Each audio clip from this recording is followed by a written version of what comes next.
नमस्कार दोस्तों, आप सभी का स्वागत है हमारे इस यूट्यूब चैनल में। तो आज हम बात करने वाले हैं देश के ऐसे कंपनी के बारे में जिसके बारे में सभी लोग जानते हैं, टाटा कंसल्टेंसी सर्विसेज़, जिसका सर्विस हम लोग डायरेक्टली या इनडायरेक्टली कहीं न कहीं से यूज़ किए ही हैं। चाहे वो हमें पता रहे या नहीं पता रहे, पर यूज़ हुआ ही है हमारे तरफ से टाटा कंसल्टेंसी का सर्विसेज़। टीसीएस के बनने के पीछे बहुत बड़ा कहानी है, बहुत अच्छा इंटरेस्टिंग कहानी है, जो मतलब बनाना नहीं था फिर भी टीसीएस इतना बड़ा कंपनी बन गया जो आज टाटा ग्रुप का सबसे ज़्यादा पैसा कमाने वाला कंपनी है। तो चलिए हम आगे बढ़ते हैं अपने वीडियो की तरफ,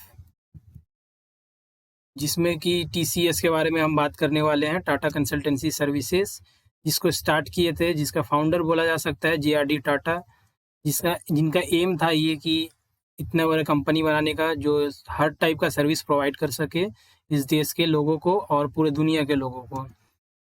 तो जैसे कि टाटा कंसल्टेंसी सर्विसेज, जिसका एस्टेब्लिशमेंट हुआ था 1 अप्रैल 1968 में, और ये हुआ था हमारे जेआरडी टाटा के द्वारा। और इसका जो आईपीओ, जो पहला बार आईपीओ आया था वो था जुलाई 2004 में, और ये जो लिस्टेड हुआ था पब्लिक एनएससी और बीएससी में 25 अगस्त 2004 में।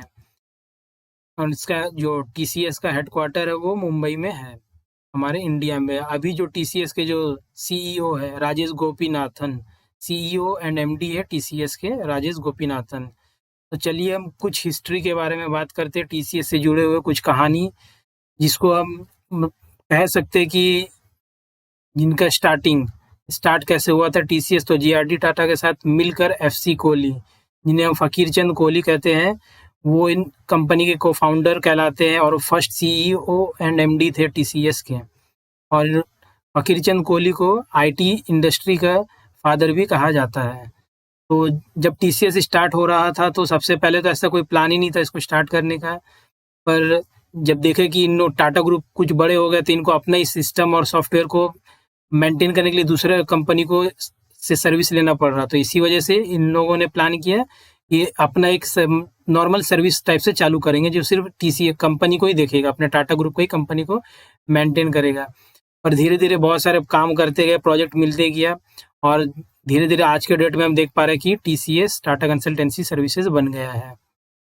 इनका जो मेजर काम है वो हमारा आईटी सर्विसेज में सर्विस प्रोवाइड करना है, कंसल्टिंग, बिजनेस कंसल्टेशन, इस टाइप का सारे काम टाटा कंसल्टेंसी सर्विसेज देखते हैं। इसको हम 2 फेज़ में डिवाइड कर सकते हैं। 1968 जब कंपनी एस्टेब्लिश हुआ तो वहाँ से लेके 2005 तक, और दूसरा फेज़ है 2005 से लेके 2021 तक, जिसमें पहले फेज़ में तो कंपनी धीरे-धीरे स्टार्ट होता है। पहले अपने ही सारे सर्विसेज को मेंटेन करते हैं, अपनी टाटा के अलग-अलग कंपनीज़ को देखते हैं। उसके बाद धीरे-धीरे नया-नया प्रोजेक्ट मिलना चालू हो जाता है, और धीरे-धीरे करके वो बढ़ते जाते हैं, पर उस टाइम में बहुत सारा प्रॉब्लम हो रहा था, जिसकी वजह से उस टाइप का रेवेन्यू जनरेट नहीं कर पा रहे थे इन लोग इंडिया में। इसके लिए फिर जो हमारे एफसी कोहली जी जो है, उन्होंने प्लान किया कि फिर फॉरेन में भी सर्विस प्रोवाइड करना चालू करेंगे। तो जैसे कि उन्होंने यूएस में, यूरोप में, ये सब एरिया में जाके सर्विस प्रोवाइड करने चालू किया, और जिसकी वजह से फिर वहाँ से रेवेन्यू अच्छा खासा जनरेट होने लगा, क्योंकि वो जो एरिया कंट्रीज़ थे उस टाइम तक लगभग डेवलपमेंट के करीब-करीब पहुँच गए थे, तो उनको सर्विसेज का ज़्यादा ज़रूरत था। और इंडिया हम लोग तो अभी तक डेवलपिंग कंट्री है, इसी वजह से यहाँ पे इस टाइप का सर्विस स्टार्टिंग डेज़ में बहुत कम था, अभी तो फिर भी बहुत ज़्यादा हो गया है। और इसी टाइप से टाटा टीसीएस का पूरा कहानी चलते रहा, और फिर जब 2004 में आईपीओ आया तो बहुत अच्छा ही लिस्टिंग गेन मिला आईपीओ को, और इसी के बाद टीसीएस का जर्नी और ज़्यादा अच्छा शुरू हो गया जब फंडिंग आ गया उनके पास कंपनी को एक्सपेंड करने के लिए। तो उसके बाद हम लोग नेक्स्ट फेज़ में जब देखते हैं 2005 से 2021 तक, तो उस टाइम भी कंपनी बहुत अच्छा काम कर रहा था। फिर आता है 2013 वाला फेज़, जहाँ पे टीसीएस को 6 ईयर का कॉन्ट्रैक्ट मिलता है इंडियन गवर्नमेंट की तरफ से, इंडियन पोस्ट को सर्विस मेंटेन करने के लिए, उनका वेबसाइट हो गया, उनका एप्लीकेशन हो गया, ये सबको मेंटेन करने के लिए।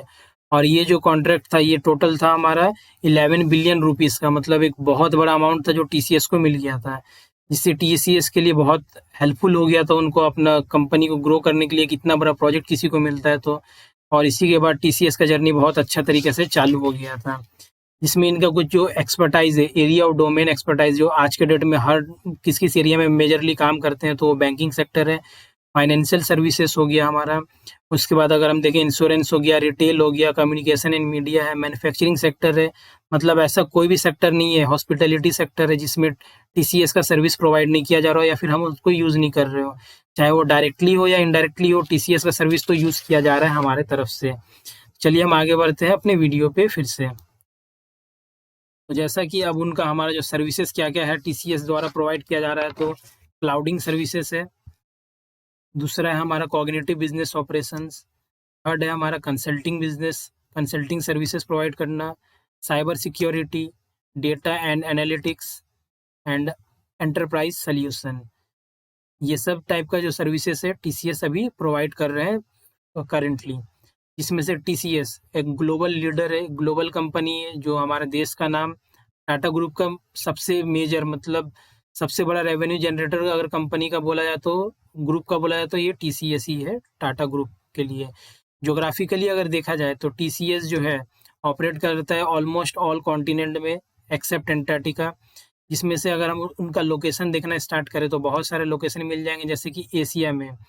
एशिया में आपका जो टीसीएस है वो ऑपरेट करता है मोर देन 10 कंट्रीज़ में, जिसमें से कुछ मेन कंट्री अगर देखा जाए तो हमारा प्यारा भारत देश, Bahrain, China, Israel, UAE, Hong Kong, Indonesia, Japan, Malaysia, Philippines, Saudi Arabia, इस टाइप से बहुत सारे कंट्री है जिसको टीसीएस सर्विस प्रोवाइड कर रहा है।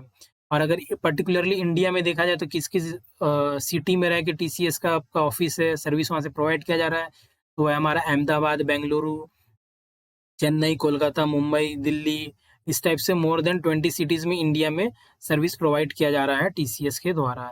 उसके बाद अगर हम देखें तो और भी कौन-कौन से कॉन्टिनेंट में टीसीएस सर्विस प्रोवाइड कर रहा है, तो वो है हमारा Australia, Africa, north America, south America, Europe, इस सारे कॉन्टिनेंट में टीसीएस जो है हमारा ऑपरेट कर रहा है। अगर ऑस्ट्रेलिया में देखें तो उसमें तो पूरा एक अकेला आ गया ऑस्ट्रेलिया, जहाँ पे सर्विस प्रोवाइड किया जा रहा है। अफ्रीका में देखा जाए तो साउथ अफ्रीका में अभी फ़िलहाल सर्विस प्रोवाइड किया जा रहा है, पहले मोरक्को में भी होता था, जिसको अभी बंद कर दिया गया है वहाँ के सर्विस को।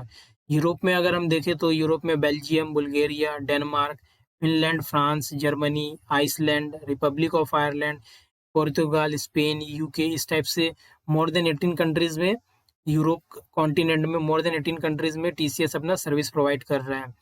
और अगर नॉर्थ अमेरिका में देखा जाए तो कनाडा हो गया, मेक्सिको, यूएसए, ये सब कंट्रीज़ में नॉर्थ अमेरिका में टीसीएस सर्विस प्रोवाइड कर रहा है। एंड साउथ अमेरिका में देखा जाए तो ब्राज़ील, अर्जेंटीना, चिली, कोलंबिया, ये पेरू, उरुग्वे, ये सब कंट्रीज़ में हमारा जो टीसीएस है ये सर्विस प्रोवाइड कर रहा है। ग्लोबली अगर देखा जाए तो टीसीएस का जो प्रेजेंस है मोर देन 50 कंट्रीज़ में है, और जो वहाँ पे टोटल 187 सॉल्यूशन सेंटर्स भी टीसीएस का चालू है वहाँ पे।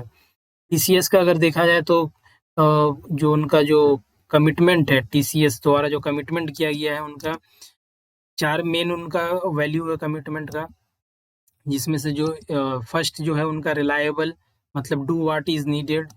सेकंड जो है इनोवेटिव, इम्प्रूव एवरीथिंग। थर्ड जो है हमारा caring, love your neighbours. And fourth जो है humble, put others first.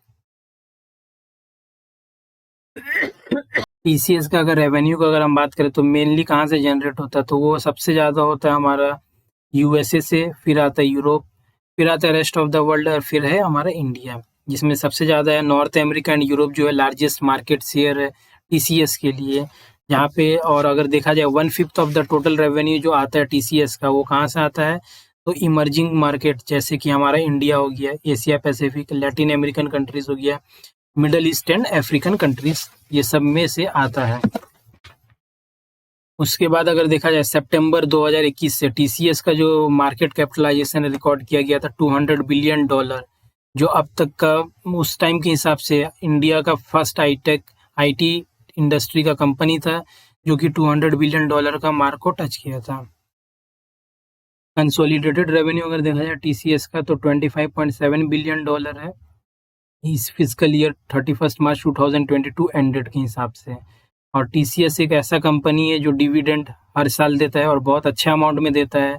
And Tata group का, टाटा सन्स का अगर डिविडेंड का मतलब टोटल रेवेन्यू अगर उनका जनरेट कहाँ से होता है, तो देखा जाए तो 70% जो है टाटा सन्स का डिविडेंड से ही, टाटा टीसीएस के ही रेवेन्यू से ही टीसीएस का डिविडेंड से ही टाटा सन्स का 70% रेवेन्यू जनरेट होता है और टीसीएस में टाटा सन्स का होल्डिंग 72.3% तक है। अगर देखा जाए रेवेन्यू इसी साल 2022 के एंडेड में अगर देखा जाए तो अमेरिका में जो था हमारा सबसे ज़्यादा हुआ था 1000 करोड़ 1000 बिलियन रुपीस में, इंडियन रुपीस में हुआ था। यूरोप सेकंड मार्केट है, लार्जेस्ट मार्केट है टीसीएस के लिए। फिर रेस्ट ऑफ द वर्ल्ड आता है, फिर आता है हमारा इंडिया, जहाँ से टीसीएस का रेवेन्यू जनरेट होता है। और अगर एनुअल रेवेन्यू देखा जाए 2011 से 2021 पूरा 1 डिकेड का अगर देखा जाए तो टाइम टू टाइम जो उनका जो रेवेन्यू है हर रीजन में बढ़ते हुए जा रहा है। जैसे कि अगर आप देख सकते हैं ब्लू मार्क हमारा यूएसए को डिनोट कर रहा है, येलो वाले यूरोप को, रेड वाले इंडिया को, एंड जो ग्रीन टाइप का कलर है वो अदर्स कंट्री को डिनोट कर रहा है, जिसमें से देख सकते हैं कि डे बाय डे टीसीएस का रेवेन्यू बहुत ही अच्छे तरीके से ग्रो कर रहा है, जिससे हमें पता चलता है देख के कि कंपनी का फ्यूचर बहुत बड़ा है, बहुत ब्राइट है। कंपनी में मतलब अगर कोई शेयर खरीदना चाहे तो आराम से इन्वेस्ट किया जा सकता है, फ्यूचरिस्टिक कंपनी है। और एक सबसे एडवांटेज चीज़ है कि ये टाटा ग्रुप का कंपनी है, मतलब एक ट्रस्ट है, टाटा मतलब ट्रस्ट। अगर इंडियन आईटी कंपनीज का एक्सपेक्टेड गेन मार्केट शेयर देखा जाए 2024 तक तो कितना तक अगर गेन हो सकता है, तो टीसीएस का देखिए 2009 में कैसा था, फिर 2014 में 1.6% बढ़ा, 2019 में 2.1% एंड 2024 में एक्सपेक्टेड है कि 3.99% तक बढ़ा जा सकता है। इन्फोसिस, एचसीएल, टेक, विप्रो, टेक महिंद्रा, ये सबको अगर कंपेयर किया जाए टीसीएस के से तो बहुत ही छोटा माना जाता है उनके सामने में। टीसीएस बहुत बड़ा कंपनी हो जाता है। और इसमें से टीसीएस का अगर हम एम्प्लॉय देखें तो टीसीएस जो है एक इंडिया का लार्जेस्ट प्राइवेट सेक्टर कंपनी है, जो कि मोर देन 6 लाख पब्लिक को एम्प्लॉय करता है।